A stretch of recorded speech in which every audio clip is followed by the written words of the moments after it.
பூரி ஜெகநாதருடைய தேரோட்டம் நடந்தது. தமிழ்நாட்டில் ஊருக்கு ஊர் தேர் உண்டு. நம்ம ஊரில் 800க்கு மேற்பட்ட தேர்கள் இருக்குது. நம்ம ஊர் தேர் கோவில் கோபுர அமைப்பில் இருக்கும். கர்நாடகாவில் தேர் உருண்டை வடிவமாக இருக்கும். வட இந்தியாவில் தேரோட்டம் பூரி ஜெகநாதருக்கு மட்டும்தான் நடக்கும். அதனால் அங்கே எக்கச்சக்கமான மக்கள் கூடுவாங்க. அந்த பிரம்மாண்டமான தேரோட்டத்துக்கு கூடின கூட்டத்தை பார்த்து பிரமித்து போன ஆங்கிலேயர்கள் பிரம்மாண்டமான கூட்டங்கிறதுக்கு ஜெகநாத் அப்படிங்கிற ஒரு ஆங்கில பதமே கொண்டு வந்துட்டாங்க. இது ஜெகநாத்ங்கிறதுலேருந்து வந்தது. இந்த கோவிலில் மூலவரை தேரில் ஏறுவாங்க. இவங்க 3 பேரும் தான் மூலவர். கருப்பாக பெரிய நத்து போட்டு இருக்கவர் ஜெகநாதர், நடுவில் தங்கை சுபத்ரா, இந்த பக்கம் இருக்கிறது அண்ணன் பலராமன். நம்ம ஊரில் ஒரு தடவை தேர் செஞ்சால் அப்படியே இருக்கும். அந்த ஊரில் வருடா வருடம் தேர் செய்வாங்க.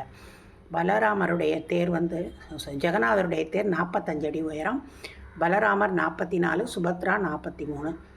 ஜெகநாதருக்கு 16 தேர் சக்கரம், பலராமருக்கு 14, சுபத்ராவுக்கு 12. ஜெகநாதருடைய தேர் குதிரை வெள்ளை, பலராமருக்கு கருப்பு, சுபத்ராவுக்கு சிவப்பு.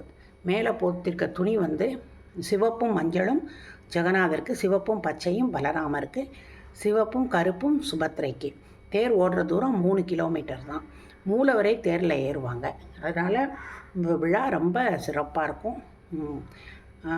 பூரி ஜெகநாதர் தேரோட்டம் ஆரம்பிக்கிற முன்னாடி பூரி மன்னர் கஜபதினு அவங்களுக்கு பட்டம். அவர் தங்க துடப்பத்தால் தேரோடுற சாலையை பெருக்குவார். அப்புறம் குதிரைகளை பூட்டுவாங்க.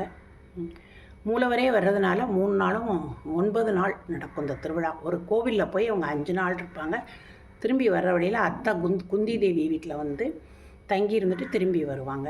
கோவிலில் மூலவர் இல்லாதனால கிருஷ்ணருடைய மனைவி லக்ஷ்மி தேவி 4வது நாள் அவரை போய் பார்ப்பா. அது ஒரு உற்சவமாக நடக்கும்.